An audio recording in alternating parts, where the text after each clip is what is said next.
Salam Bapak Ibu Saudara yang dikasihi Bapak Yahweh. Puji Tuhan, puji Bapak Yahweh. Kalau pada kesempatan hari ini, karena kasih dan kemurahan Bapak Yahweh, kita bisa bersama-sama berkumpul, bersama-sama beribadah, dan kita akan bersama-sama belajar firman, mendengarkan firman Bapak Yahweh pada saat ini. Bapak Ibu Saudara yang dikasihi Bapak Yahweh, firman Tuhan hari ini saya beri judul Mengambil Jalan Pintas. Mengambil jalan pintas. Mari kita baca firman Tuhan di dalam Yakobus 1 ayat 2 sampai 4. Saya akan bacakan untuk Bapak Ibu Saudara semua. Yakobus 1 ayat 2 sampai 4. Hai saudara-saudaraku, apabila kamu jatuh ke dalam berbagai pencobaan, hendaklah kamu menganggap semuanya itu kesukacitaan, karena mengetahui bahwa ujian imanmu itu mengerjakan ketabahan. Dan biarlah ketabahan itu menghasilkan perbuatan yang sempurna, supaya kamu menjadi sempurna dan lengkap dengan tidak kekurangan suatu apapun. Bapak Ibu Saudara yang dikasihi oleh Bapak Yahweh, firman Tuhan hari ini yang berjudul Mengambil Jalan Pintas. Kita akan pelajari terlebih dahulu apa yang dimaksud dengan jalan pintas itu. Apa sebenarnya jalan pintas itu, saudara? Kalau kita membaca di dalam Kamus Besar Bahasa Indonesia, arti jalan pintas ini ada dua, saudara. Yang pertama, jalan yang lebih dekat untuk sampai ke tempat tujuan. Itu dinamakan jalan pintas menurut Kamus Besar Bahasa Indonesia.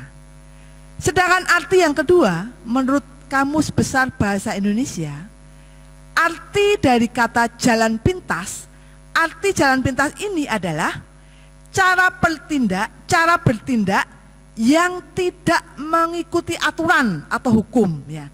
Cara bertindak yang tidak mengikuti aturan atau hukum itu juga disebut sebagai jalan pintas. Kalau kita simpulkan dari arti yang pertama, jalan pintas adalah jalan yang lebih dekat untuk sampai ke tempat tujuan, saudara.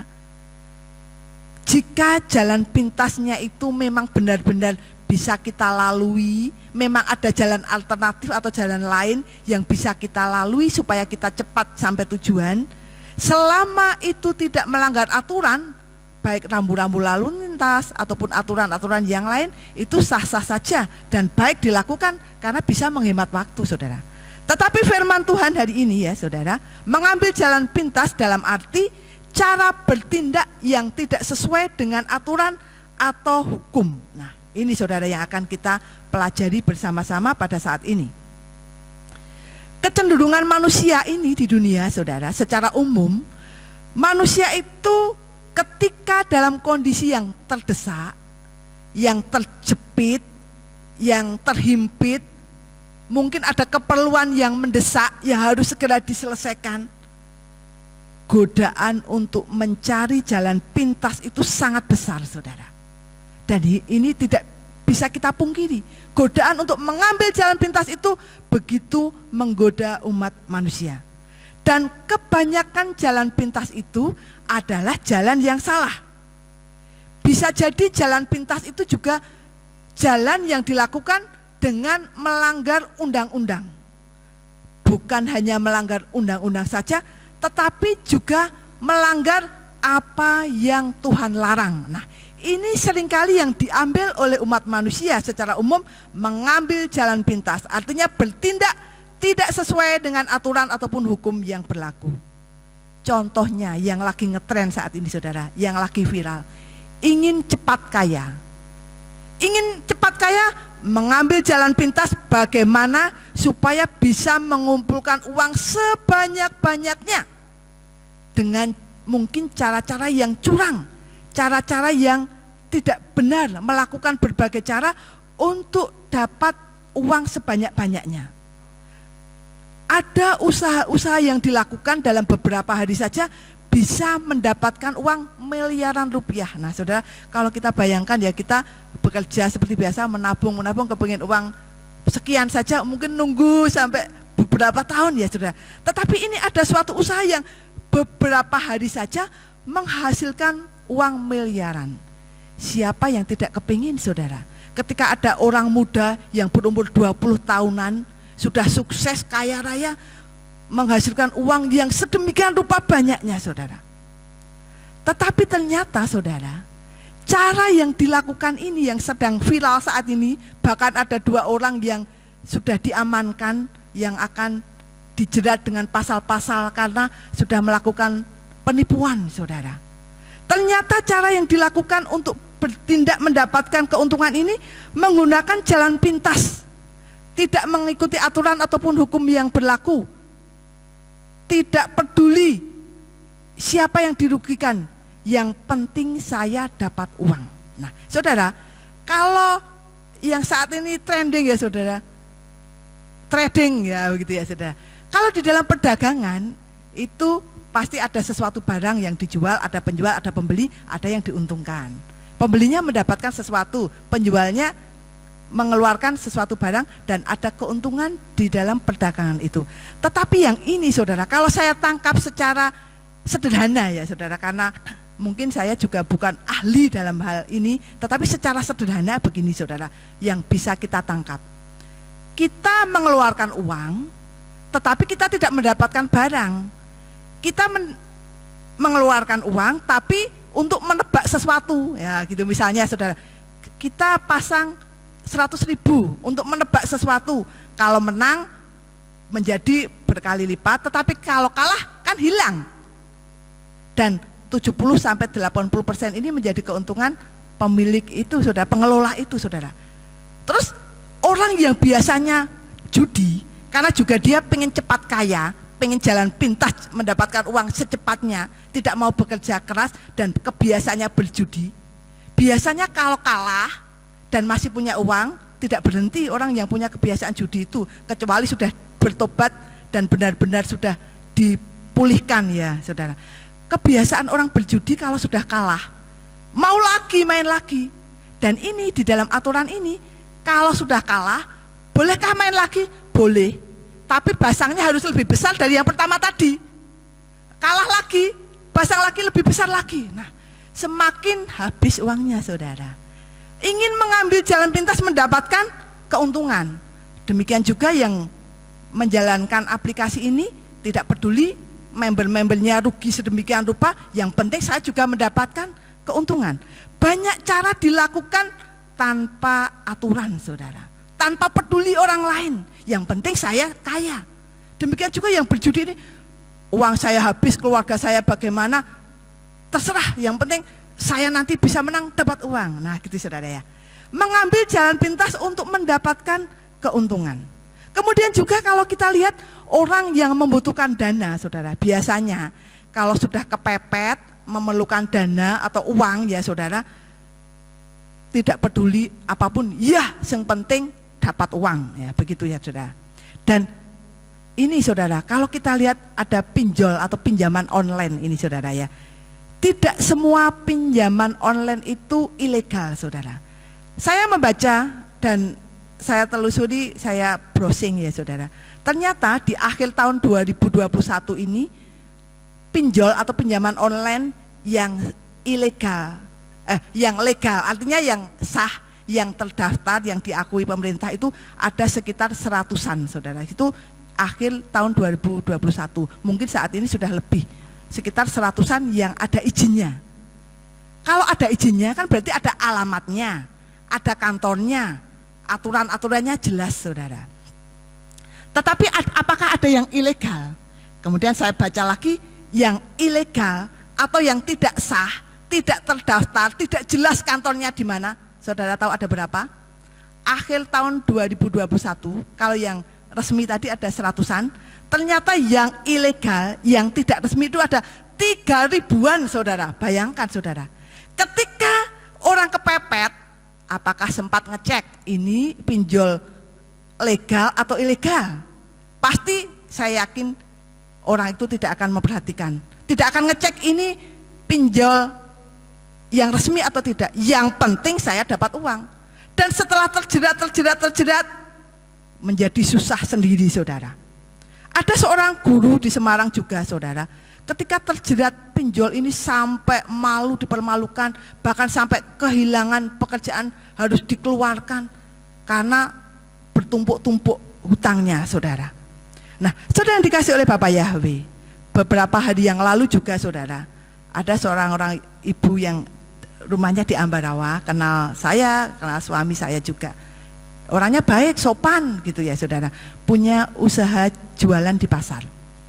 Kemudian karena dia ini akan mencairkan kredit di bank negeri, saudara, syaratnya untuk mendapatkan pencairan dana ini adalah tidak punya tanggungan di bank lain, tidak punya nama lain di leasing ataupun di perbankan yang lain. Karena saat ini kalau dicek itu kelihatan semua, saudara.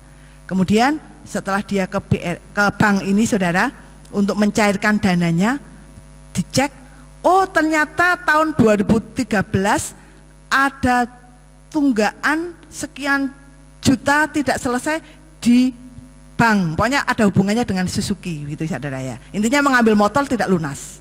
Nah, kemudian orang ini datang menemui saya. Orangnya ngomong halus, Bu Ari tahu toh saya tidak pernah ambil motor di sini. Iya, saya juga kerja dari dealer di sini, buka, tidak pernah menemukan nama ibu saya input. Nah, iya, tapi kenapa muncul nama saya di BI checking itu, nama saya muncul ada tunggaan sekian juta tahun 2013. Kemudian saya tanyakan, ibu di kakak namanya sama siapa? Oh, ada salah satu anak saya yang belum menikah, jadi kakaknya masih ikut saya. Namanya siapa? Sambil omong-omong, saya klik komputer, namanya ini, tak cek jebret gitu, keluar namanya ini. Oh benar, tak cek, mengambil motor tahun 2013 dan ternyata tidak selesai. Tidak selesai itu apakah digadekan, apakah hilang, pokoknya itu tidak selesai dan namanya muncul sampai sekarang. Kemudian saya balik komputer saya, saya perlihatkan kepada ibu ini, Bu, ternyata putra ibu pernah ambil motor, namanya ini, alamatnya ini. Iya betul, benar tidak dulu ambil? Ya sebenarnya saya itu cuma diminta KTP sama kakak, tapi saya tidak tahu kelanjutannya. Nah gitu, saudara. Tapi intinya saudara, di dalam kredit pasti kan ibu ini terlibat karena ada kakaknya juga masuk, KTP-nya masuk. Dan ketika tanda tangan mungkin juga dia tidak berpikir panjang, apakah anaknya ini akan sungguh-sungguh membayar cicilan atau tidak diperhatikan, saudara. Dan ketika dia membutuhkan menjadi susah sendiri, saudara. Saudara dikasih oleh Bapak Yahweh, di dalam kehidupan kita, saudara, kadang-kadang ketika kita terdesak ataupun membutuhkan sesuatu, saudara, godaan-godaan itu juga akan datang kepada kita. Kalau kita salah langkah, mengambil jalan pintas, artinya kita bertindak tidak sesuai dengan aturan atau hukum yang berlaku, akibatnya akan menyusahkan diri kita sendiri. Kalau kita lihat dua orang muda yang kaya raya ini, kok akhirnya sampai harus berada di tahanan, miris sekali, saudara. Nah, Bapak Ibu Saudara yang dikasihi Bapak Yahweh, di dalam 1 Samuel 13 ayat 5-14 kita juga bisa melihat bagaimana Raja Saul dalam keadaan yang mendesak pun juga melakukan jalan pintas, melakukan sesuatu yang tidak menurut aturan atau hukum. Kita baca bersama-sama di dalam 1 Samuel 13 ayat 5-14. Saya akan bacakan untuk Bapak Ibu Saudara semua di dalam 1 Samuel 13 ayat 5-14. Dan orang Filistin berkumpul untuk berperang melawan Israel dengan 30.000 kereta perang dan 6.000 pasukan berkuda dan pasukan seperti pasir di tepi laut banyaknya. Dan mereka mendaki serta berkemah di Mikmas sebelah timur Bet Awen. Dan orang-orang Israel melihat bahwa mereka dalam keadaan terjepit karena rakyat itu memang terdesak. Lalu bangsa itu menyembunyikan diri mereka di dalam gua-gua dan di celah-celah dan di tebing-tebing batu yang terjal, di dalam lubang-lubang kubur dan di dalam terowongan-terowongan bawah tanah. Dan orang-orang Ibrani itu menyeberangi Yordan di tanah Gad dan Gilead. Dan Saul masih berada di Gilgal. Dan seluruh rakyat mengikuti dia sambil gemetar. Dan dia menunggu selama 7 hari. menurut waktu yang telah diatur bersama Samuel. Namun Samuel tak kunjung datang ke Gilgal, dan rakyat telah tercerai-berai darinya. Lalu Saul berkata, "Bawalah ke sini kepadaku persembahan bakaran dan persembahan pendamaian itu." Lalu ia mempersembahkan persembahan bakaran. Dan terjadilah, segera setelah dia menyelesaikan persembahan bakaran itu, maka datanglah Samuel. Lalu Saul pergi menyongsong dia dan memberkati dia. Lalu Samuel berkata, "Apakah yang sudah engkau perbuat?" Dan Saul berkata, "Sebab aku melihat rakyat tercerai-berai dariku, dan engkau tidak juga datang pada waktu yang ditentukan, dan orang Filistin telah berkumpul di Mikmas. Maka aku berkata, sekarang orang Filistin akan turun kepadaku di Gilgal, dan aku belum mencari perkenanan hadirat Yahwe. Jadi aku memaksakan diri dan mempersembahkan persembahan bakaran."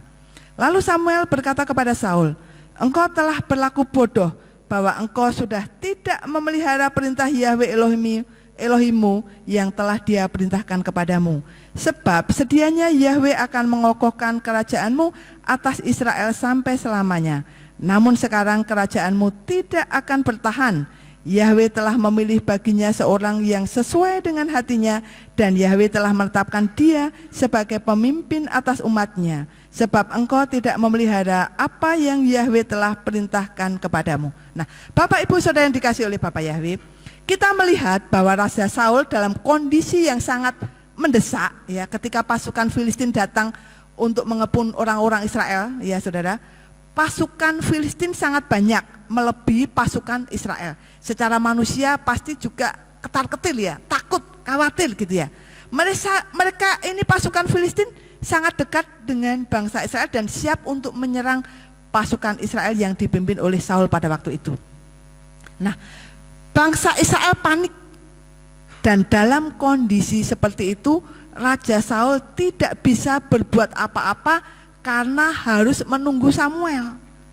7 hari sebelumnya Samuel pernah berkata kepada Saul bahwa dia harus menunggunya di dalam 1 Samuel 10 ayat yang ke-8. "Dan engkau akan pergi mendahului aku ke Gilgal, dan ketahuilah aku akan pergi turun kepadamu untuk mempersembahkan korban-korban bakaran, untuk mempersembahkan korban-korban pendamaian.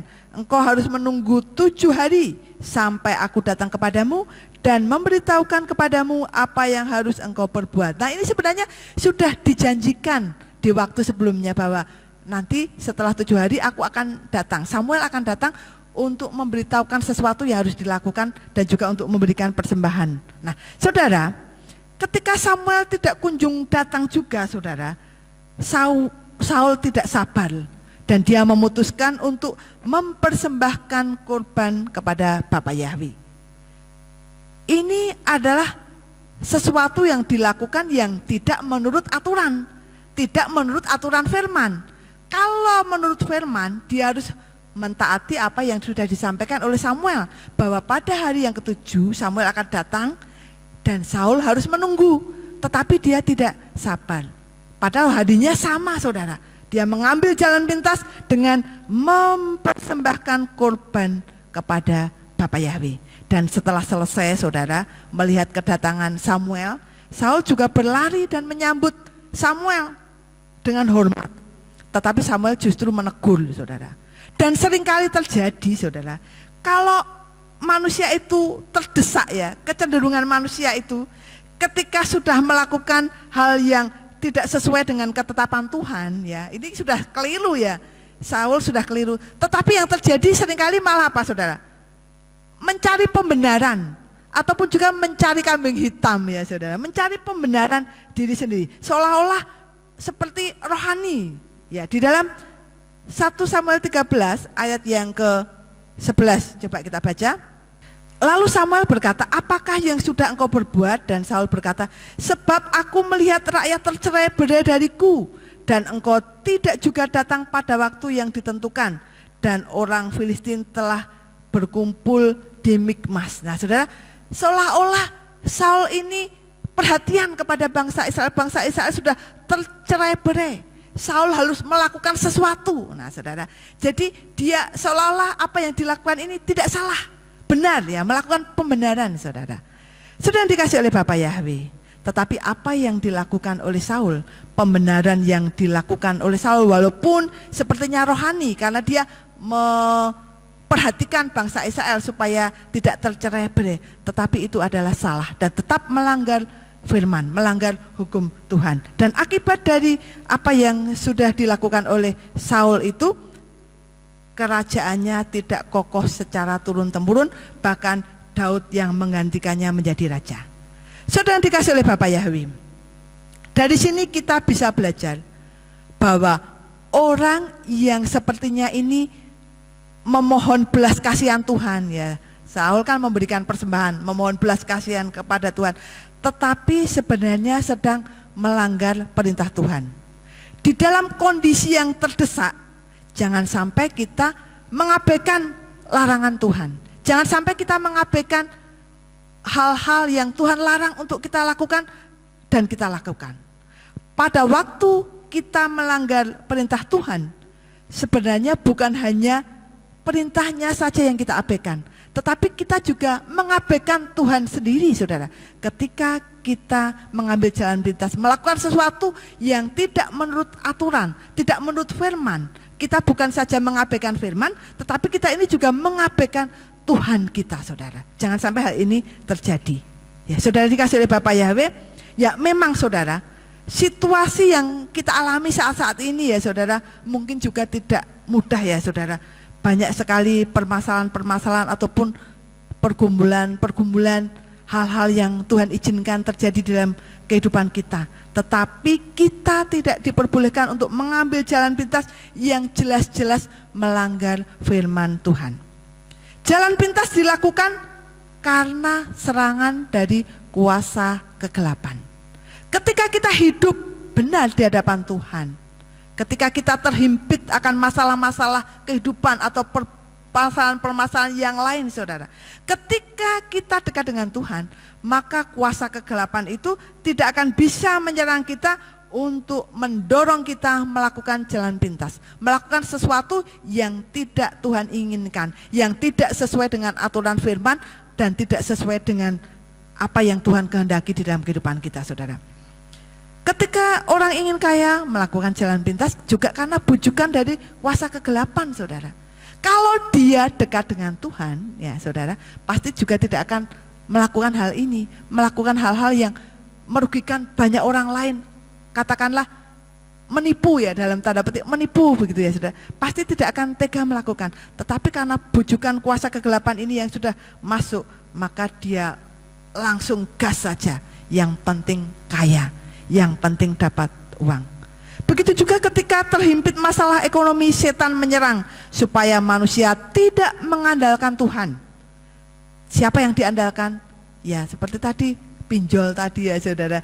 Jadi tidak menurut aturan, yang penting dapat uang, hitung-hitungannya piye itu tidak dipikirkan, saudara. Belakang, yang penting dapat dulu. Dan seringkali mengandalkan manusia. Bahkan ketika ada orang yang kaya dengan usaha yang sah, dengan usaha yang baik, sepertinya baik-baik saja, tidak mengalami kesulitan ekonomi, usahanya seperti lancar-lancar saja, kadang-kadang juga masih melakukan jalan pintas, saudara. Apa yang dilakukan? Minta perlindungan dari yang tidak kelihatan. Itu juga seringkali terjadi, saudara. Kita juga minta perlindungan yang tidak kelihatan, tapi jelas siapa dia, Bapa Yahweh, saudara.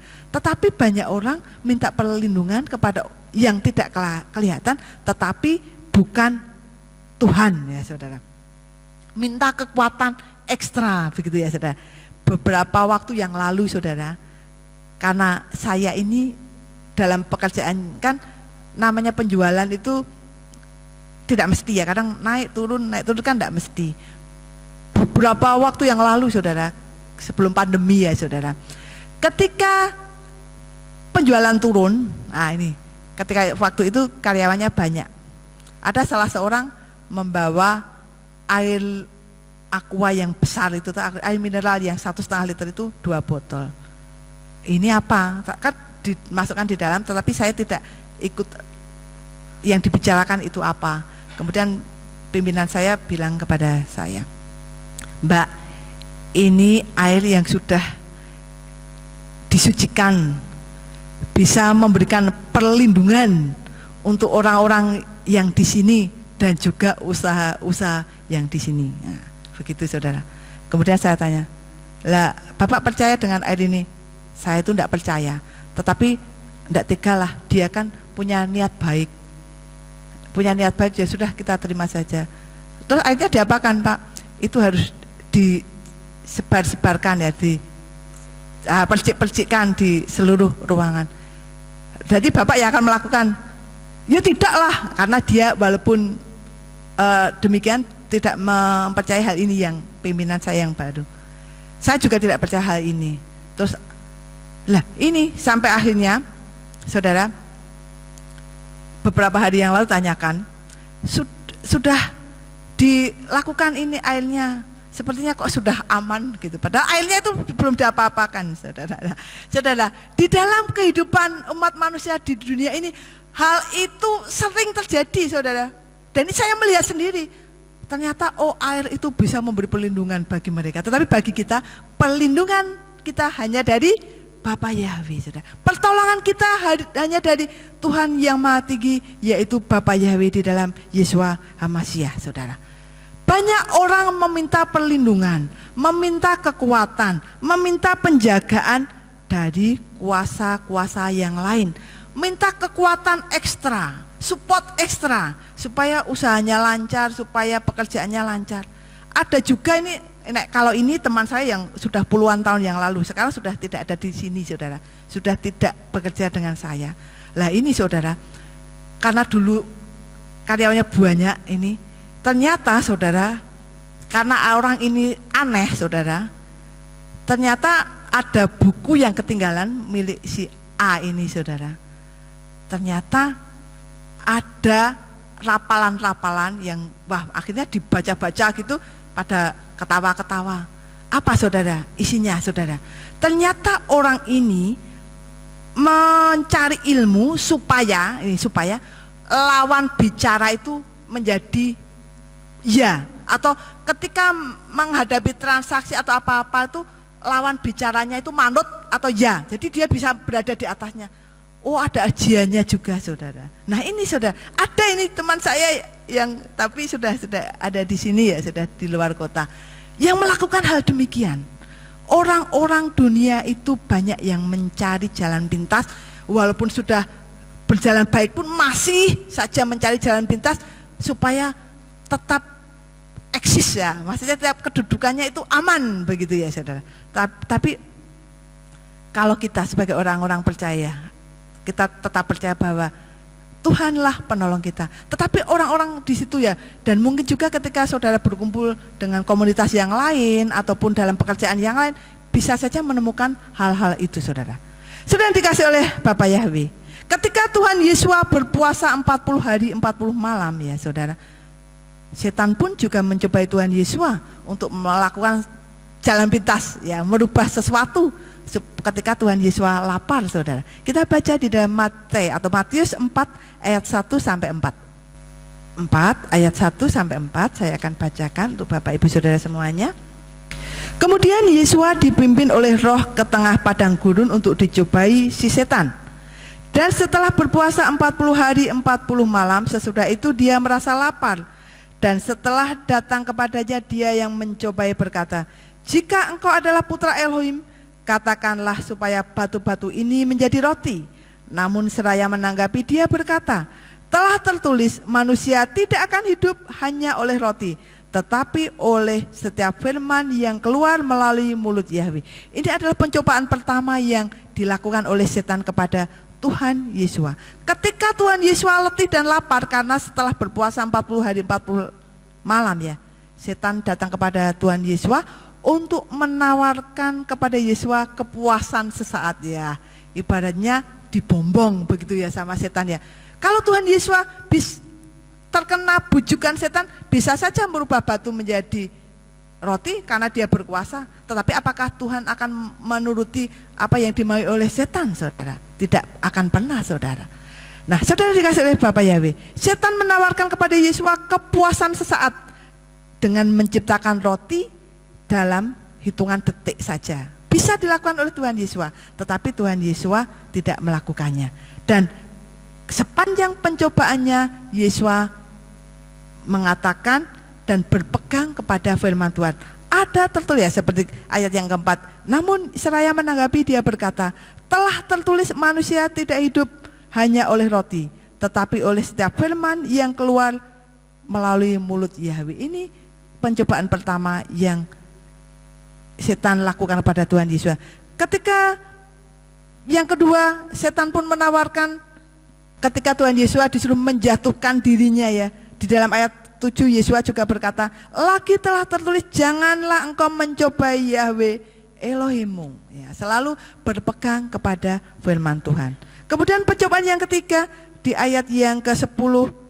Kemudian Yesus berkata kepadanya, enyalah hai si setan, sebab telah tertulis, engkau harus menyembah Yahweh Elohimmu dan kepadanya sajalah engkau harus beribadah. Yesus berpegang teguh pada keyakinan akan kebenaran Tuhan dan kebenaran firman saudara. Nah, saudara yang dikasih oleh Bapa Yahweh, sebagai orang-orang yang percaya, sebagai umat-umat Tuhan ya saudara, bolehkah kita menggunakan jalan pintas supaya dapat memperoleh apa yang kita mau dengan cepat saudara? Mungkin kalau masalah jalan untuk sampai ke tempat tertentu, dengan catatan kita ke jalan yang benar, tidak melanggar rambu-rambu lalu lintas, tidak melanggar marka, masih boleh. Tetapi mengambil jalan pintas dalam arti ya, mengambil jalan pintas dalam arti cara bertindak yang tidak sesuai aturan, itu namanya jalan pintas saudara. Kita tidak boleh melakukannya saudara. Mengapa kita tidak boleh melakukannya? Karena dengan memilih jalan pintas, itu berarti kita tidak sabar dalam mengikuti jalan Tuhan dan menolak rancangan terbaiknya di dalam kehidupan kita. Rancangan Tuhan itu baik di dalam kehidupan kita. Di dalam Yesaya 55 ayat 8 dikatakan, mari kita baca. Sebab rancanganku bukanlah rancanganmu dan jalanmu bukanlah jalanku, firman Yahweh. Ya saudara, biarlah di dalam kehidupan kita, kita mengikuti jalan Tuhan, mengikuti rancangan Tuhan yang Tuhan tetapkan di dalam kehidupan kita. Jalan pintas selalu membawa kepada umat manusia kepada persoalan yang lebih buruk. Kalau tadi orang yang ingin cepat kaya mengambil jalan pintas, apa yang terjadi saat ini? Dia berurusan dengan pihak berwajib dan terancam hukuman yang berat saudara, bisa 20 tahun saudara.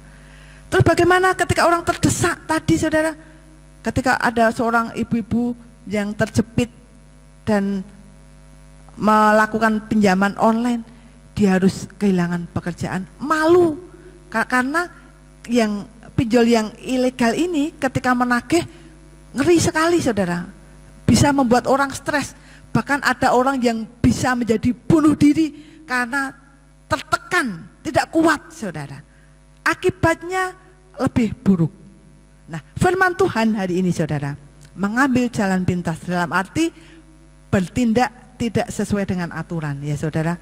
Apa yang harus kita lakukan ketika kita menghadapi permasalahan-permasalahan berat di dalam kehidupan ini, baik dalam kehidupan rumah tangga, pekerjaan, hubungan-hubungan kemasyarakatan, hubungan dengan keluarga yang lain, ataupun masalah-masalah lain yang akan membuat kita, yang membuat setan itu memberi godaan kepada kita untuk mengambil jalan pintas saudara.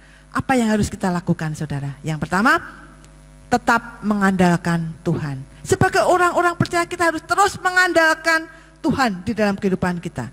Kita baca di dalam Yeremia 17 ayat 7 sampai 8. Yeremia 17 ayat 7 sampai 8. Diberkatilah orang yang mengandalkan Yahweh dan menaruh percaya kepada Yahweh. Sebab dia akan seperti pohon yang ditanam di dekat air, yang merambatkan akar-akarnya ke tepi aliran air dan tidak akan takut ketika panas datang, dan daun-daunnya tetap hijau, yang tidak khawatir pada masa kekeringan, dan yang tidak akan berhenti menghasilkan buah.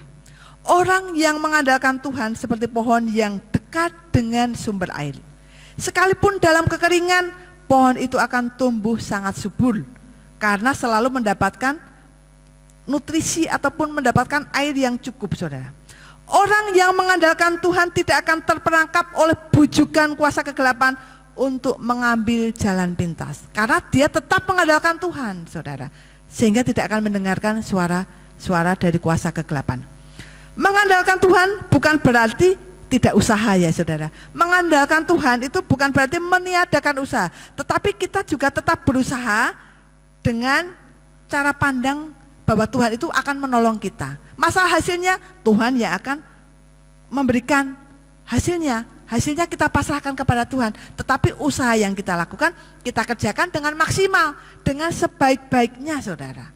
Di dalam Yeremia 17 ayat 5 ya, bagaimana kalau orang tidak mengandalkan Tuhan? Sebaliknya dikatakan Yeremia 17 ayat 5, beginilah firman Yahweh, terkutuklah orang yang mengandalkan manusia dan yang mengandalkan kekuatannya serta hatinya menyimpang dari Yahweh. Ya saudara, biarlah di dalam kehidupan kita ini saudara, ketika permasalahan-permasalahan Tuhan izinkan terjadi apapun itu, jangan sekali-kali mengambil jalan pintas. Tetap andalkan Tuhan di dalam kehidupan kita, karena dialah yang sanggup menolong kita, sanggup memberikan jalan keluar, sanggup memberikan pertolongannya di dalam kehidupan kita. Kemudian yang kedua saudara, apa yang harus kita lakukan ketika kita menghadapi permasalahan-permasalahan yang seolah-olah akan membuat kita mengambil jalan pintas ya saudara. Yang kedua, kita harus menikmati proses Tuhan saudara.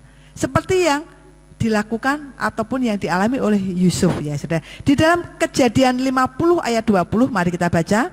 Saya akan bacakan untuk Bapak Ibu Saudara semuanya. Adapun kamu telah mereka-rekakan yang jahat terhadap aku, tetapi Elohim telah merekakan itu untuk kebaikan dalam rangka melakukan seperti hari ini, yaitu demi memelihara suatu bangsa yang besar. Nah, saudara yang dikasih oleh Bapak Yahweh, selama bertahun-tahun Yusuf ini bersedia melewati pasang surutnya kehidupannya tanpa mengeluh ya, tanpa mengeluh dan menikmati setiap proses yang Tuhan izinkan terjadi di dalam kehidupannya. Sekalipun mungkin keadaannya seperti tanpa harapan. Ya, saudara, sebelum Tuhan mengangkatnya menjadi penguasa kedua di Mesir, kan kehidupan Yusuf sedemikian rupa menderita, saudara. Tetapi dia menikmati proses itu dengan baik, dengan tidak mengeluh, dengan tetap mengandalkan Tuhan, tetap berharap kepada Tuhan. Ketika istri Potifar merayunya, saudara, mungkin dia bisa mengambil jalan pintas dengan menjalin hubungan dengan istri Potifar. Mungkin dia akan menjadi diistimewakan sama istri Potifar. Tetapi hal itu tidak dilakukan, saudara. Yusuf tidak mengambil jalan pintas walaupun godaan itu ada di depan mata. Tetapi dia tetap melakukan hidup yang benar sesuai dengan firman Tuhan, tidak melakukan dosa. Dia menikmati setiap proses yang Tuhan izinkan terjadi, dan akibatnya kalau kita baca selanjutnya kisah Yusuf, dia bisa menjadi penguasa di Mesir, menjadi orang kedua setelah Firaun. Bahkan dia bisa membawa saudara-saudaranya dan ayahnya, keluarga besarnya hidup sejahtera ketika bangsa Israel mengalami kelaparan. Nah, saudara dikasih oleh Bapak Yahweh, di dalam kehidupan kita, apa yang Tuhan izinkan terjadi dalam kehidupan kita, mari kita nikmati proses itu. Maksudnya kita jalani tetap berserah kepada Tuhan dan tidak melakukan hal-hal yang melanggar aturan, bertindak tidak sesuai aturan atau hukum yang disebut jalan pintas itu tadi, saudara. Kemudian yang ketiga, saudara, apa yang harus kita lakukan ketika Tuhan izinkan permasalahan terjadi di dalam kehidupan kita yang akan membuat kita seolah-olah akan segera mengambil jalan pintas ya saudara. Kita harus tetap memiliki iman, saudara. Kita baca di dalam Kejadian 45 ayat 7-8, masih tentang Yusuf. Kejadian 45 ayat 7-8. Dan Elohim menyuruh aku mendahului kamu untuk memelihara keturunan bagimu di negeri ini dan untuk menyediakan penghidupan bagimu melalui penyelamatan besar. Maka sekarang bukan kamu yang menyuruh aku ke sini, melainkan Elohim, dan dia telah menempatkan aku sebagai bapak bagi Firaun dan tuan atas seluruh isi rumahnya dan penguasa atas seluruh tanah Mesir. Nah, saudara, Yusuf mengalami penderitaan yang ditetapkan baginya, saudara. Tetapi dia tetap beriman kepada Bapa Yahweh. Bahkan mengatakan bahwa ini yang terjadi ini atas izin Bapak Yahweh, supaya Bapak Yahweh memelihara kehidupan Yusuf dan keluarga besarnya. Tetap beriman kepada Bapak Yahweh, tetap percaya sungguh kepada Bapak Yahweh, bahwa Bapak Yahweh itu melakukan sesuatu yang besar, yang baik. Rancangannya itu baik bagi Yusuf dan juga keluarga besarnya. Apa yang kita lakukan ketika kita berada di dalam situasi yang sulit dan buruk itu, apakah kita juga tetap memiliki iman, saudara? Melalui firman Tuhan hari ini, ketika Tuhan izinkan itu terjadi, Tuhan ingin di dalam kehidupan kita tetap memiliki iman kepada Bapak Yahweh, tetap beriman dan percaya sepenuhnya kepada Bapak Yahweh, karena rancangannya itu baik di dalam kehidupan kita. Bapak Ibu sudah dikasih oleh Bapak Yahweh, kita tidak diperbolehkan untuk mengambil jalan pintas. Ya, seperti yang saya sampaikan tadi, jalan pintas itu adalah cara bertindak yang tidak sesuai dengan aturan atau hukum. Nah, Tuhan tidak mau di dalam kehidupan kita sebagai umat-umatnya ini mengambil jalan pintas. Artinya melakukan sesuatu yang melawan hukum, melanggar aturan. Tuhan tidak mau, saudara.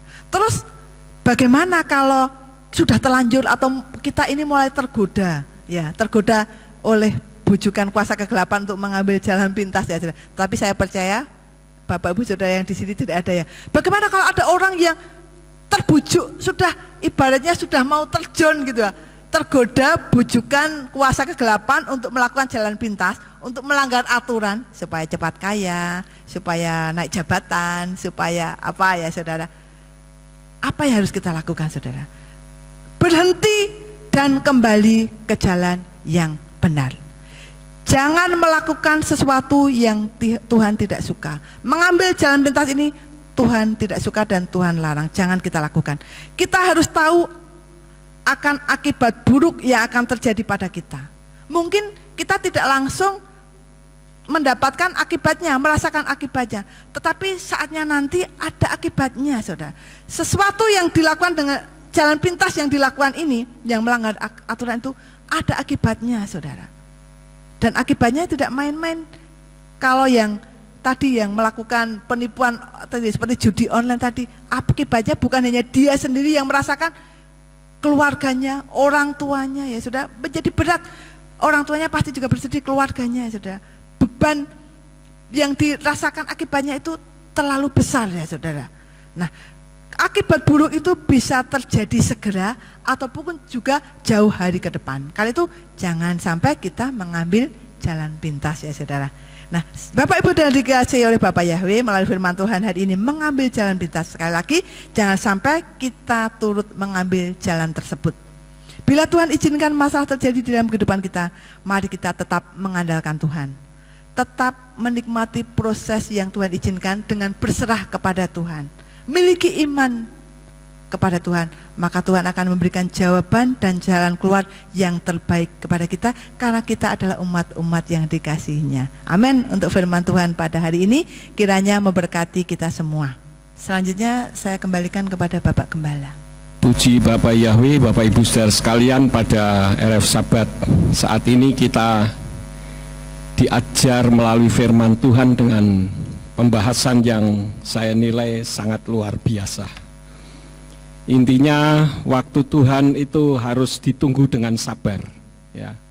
Jangan mendahului waktu Tuhan, karena pada akhirnya toh kecewa juga kalau kita mendahului waktu Tuhan. Terima kasih Bu Ari untuk firman yang ditaburkan yang sangat memberkati kehidupan saya juga pada malam hari ini.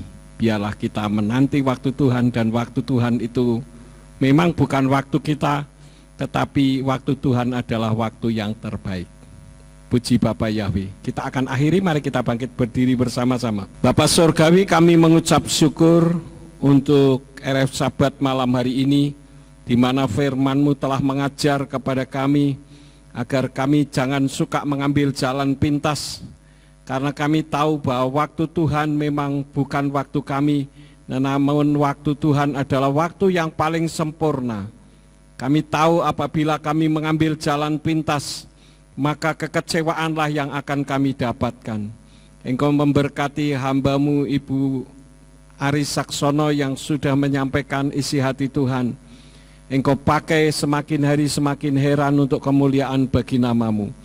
Berkati semua yang sudah ambil bagian di dalam pelayanan dalam RF Sabat malam hari ini. Berkati juga jemaat yang mendengarkannya, baik yang mendengarkan di ruangan ini maupun yang mendengarkan dari rumah masing-masing. Dan semua yang sudah ambil bagian di dalam pelayanan, Engkau memberkati ya Bapa. Kalau sebentar kami akan pulang, kirim malaikat Tuhan untuk menjaga melindungi kami, tibakan di rumah dengan selamat. Dan sesampainya kami di rumah akan beristirahat.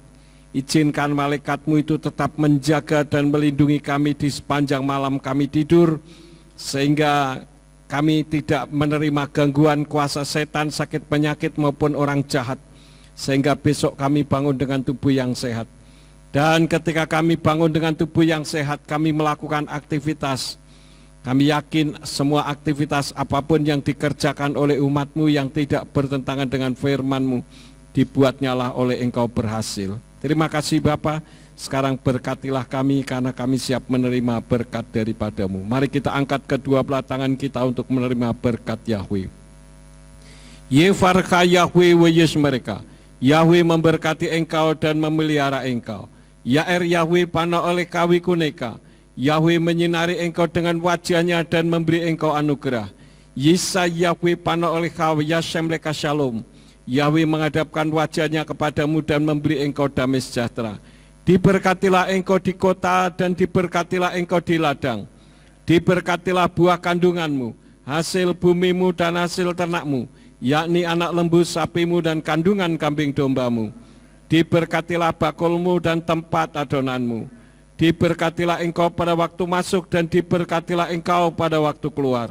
Sekarang pulanglah dan terimalah berkat. Kasih Bapa Yahweh Sang Pencipta, kasih karunia Adonai Yeshua HaMasiah Sang Pembeli jiwa, dan Ruach HaKodes menyertai saudara sekalian sampai Maranatha. Adonai Yeshua HaMasiah datang kembali untuk yang kedua kali dan mengangkat kita semua. Haleluya, semua yang percaya katakan amin. Selamat malam, sahabat Shalom, Bapa Yahweh memberkati.